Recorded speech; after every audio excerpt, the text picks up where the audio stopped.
ഒരു കാലഘട്ടത്തിൽ കേരളത്തിൽ എന്തായിരുന്നു? മലപ്പുറം കത്തി, കാസർഗോഡ് കാദർഫായി, തച്ചോളി ഒതേനൻ ചന്തു, എന്താണ് ഏക പെങ്ങൾക്ക് ഏകാങ്ങള, എന്തൊക്കെയായിരുന്നു ഇവിടെ ബഹളങ്ങൾ. കാരണഭൂതൻ, ലെജൻഡ്, എന്തെല്ലാമായിരുന്നു. ഇപ്പൊ അദ്ദേഹം ഇന്ന് പത്രക്കാരോട് ചൂടായ വിഷയം എന്താണെന്നറിയാമോ? ഡോറടയ്ക്കാൻ സമ്മതിക്കാതെ എന്താടാ ഇവിടെ കിടക്കണ പോയിണ്ടാ എന്ന് പറഞ്ഞു. ഡോർ പോലും അടയ്ക്കാൻ സമ്മതിക്കത്തില്ലേ, എന്താണ് നിങ്ങൾക്ക് വേണ്ടത്, പോയിണ്ടാ എന്ന് പറഞ്ഞു. പത്രക്കാരെ ഇന്നും വരട്ടി. പത്രക്കാരും എന്ത് ചെയ്യുന്നു, മാധ്യമങ്ങളും എന്ത് ചെയ്യുന്നു, ഈ ബൈറ്റ് എടുക്കുന്നതല്ലാതെ കൊടുക്കണ്ടേ. കഴിഞ്ഞ ദിവസം പ്രതിപക്ഷ നേതാവിൻ്റെ ബൈറ്റ് എടുത്തു. 3/4 മണിക്കൂർ 50 മിനിറ്റോളം അദ്ദേഹം പത്രസമ്മേളനം നടത്തി. 5 മിനിറ്റ് പോലും ആരും കൊടുത്തില്ലല്ലോ. ഏഷ്യാനെറ്റ് തൊട്ടില്ല പത്രസമ്മേളനം. ബാക്കി ചിലരൊക്കെ 2 മിനിറ്റ് 1 മിനിറ്റ് ഇങ്ങനെ ജസ്റ്റ് ഒന്ന് അദ്ദേഹത്തിൻ്റെ ബൈറ്റുകൾ കാണിച്ചു പോയതല്ലാതെ കൈരളി ചാനൽ മാത്രം 3/4 മണിക്കൂർ ഇത് കൊടുത്തു. ബാക്കി ആരും ഇത് മൈൻഡ് ചെയ്തില്ല, മിണ്ടിയിട്ടില്ല. അപ്പോൾ അതുകൊണ്ട് തന്നെ വളരെ രസകരമായിട്ടുള്ള കാര്യമാണ് നടന്നത്. പിണറായി വിജയൻ എന്ന കാരണഭൂതനെ, ആ ലീഡറെ, അദ്ദേഹം പത്രക്കാരോട് പണ്ട് കടക്കപ്പുറത്തെന്ന് പരസ്യമായി പറഞ്ഞെങ്കിൽ നമ്മുടെ മാധ്യമങ്ങളും സാറ്റലൈറ്റ് ചാനലുകളും യൂട്യൂബും ഡിജിറ്റൽ ചാനലുകളും പ്രിന്റ് മീഡിയയും അങ്ങനെ പറയുന്നില്ല. പക്ഷെ മനസ്സുകൊണ്ട് അദ്ദേഹത്തെ കടക്കപ്പുറത്തെന്ന് പറഞ്ഞു കഴിഞ്ഞു. അദ്ദേഹത്തിൻ്റെ വാർത്തകൾ കൊടുക്കുന്നില്ല. എന്തായിരുന്നു ഇവിടെ? അതായത് കോവിഡ് കാലത്ത് വളരെ വലിയ തോതിലാണ് അദ്ദേഹത്തിൻ്റെ വാർത്തകളും ദിവസവും പത്രസമ്മേളനം, പിന്നെ ബൈറ്റ്, പിന്നെ പ്രസ് റിലീസ്, എന്തൊക്കെയായിരുന്നു കോവിഡ് കാലത്ത് നമ്മൾ കേട്ടത്.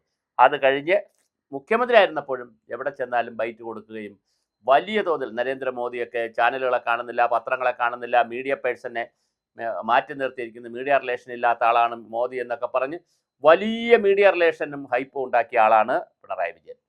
എല്ലാ മീഡിയക്കും ആവശ്യമായ പൈസ കൊടുത്തു. അവരുടെ പിന്നെ ശമ്പളം അവർക്ക് കൊടുക്കാനുള്ള പിന്നെ പരസ്യത്തിലൊക്കെ കൊടുക്കേണ്ട പണം കൊടുത്തു. മാത്രമല്ല തിരഞ്ഞെടുപ്പ് വന്നപ്പോൾ കോടിക്കണക്കിന് രൂപയുടെ പരസ്യമാണ് എല്ലാ ചാനലിലും കൊടുത്തത്. അതുപോലെ തന്നെ കമലഹാസനെ വെച്ചുകൊണ്ട് ഒരു പ്രോഗ്രാം എടുത്തു, മോഹൻലാലിനെ വെച്ച് പ്രോഗ്രാം എടുത്തു, അത് എയർ ചെയ്യാൻ പൈസ കൊടുത്തു. അങ്ങനെ വലിയ സൗഹൃദത്തിലാണ് ചാനലുകളുമായിട്ട് പൊയ്ക്കൊണ്ടിരുന്നത്. പക്ഷേ അവരുമായിട്ട് ഇപ്പോൾ തെറ്റി, അവർ മൈൻഡ് ചെയ്യുന്നില്ല.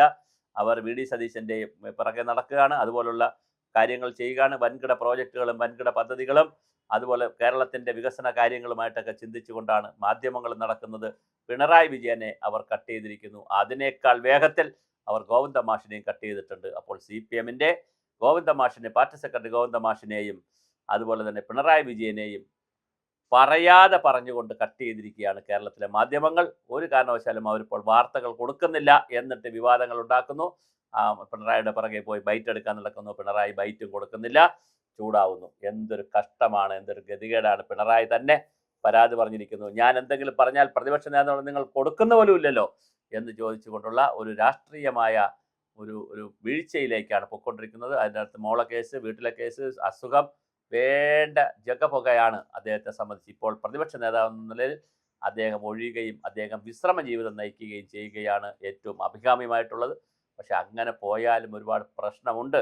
അദ്ദേഹം വിശ്രമ ജീവിതം നയിക്കാൻ പോയാൽ പാർട്ടിക്കകത്തുള്ളവരും പാർട്ടിക്ക് പുറത്തുള്ളവരും അദ്ദേഹത്തിൻ്റെയും കുടുംബത്തിനുമെതിരെയുള്ള എല്ലാ കേസുകളും പൊക്കിക്കൊണ്ടുവരികയും അത് പിന്നെ ഒരുപാട് സമ്മർദ്ദം സൃഷ്ടിക്കുകയും ചെയ്യും. ഇപ്പോൾ പ്രതിപക്ഷ നേതാവായിരിക്കുമ്പോൾ അതിനെ പലതിനെയും പ്രതിരോധിക്കാൻ കഴിയും. അതുകൂടെ കൊണ്ടായിരിക്കാം അദ്ദേഹം ഈ പൊസിഷനിൽ തുടരുന്നത്. അല്ലെങ്കിൽ റെസ്റ്റ് എടുക്കേണ്ട സമയമാണ്. പാർട്ടിയുടെ പോളിറ്റ് ബ്യൂറോയുടെ സീനിയർ അംഗം എന്നുള്ള നിലയിൽ കമ്മിറ്റികളിൽ മാത്രം പോകുന്ന രീതിയിൽ അദ്ദേഹം റെസ്റ്റിലേക്ക് പോകേണ്ടതാണ്. പക്ഷെ അത് പോയിട്ടില്ല. കാരണം ഇതൊക്കെയാണ്. എന്തായാലും പത്രക്കാർ അദ്ദേഹത്തെ പറയാതെ ബോയ്ക്കോട്ട് ചെയ്തിരിക്കുകയാണ്.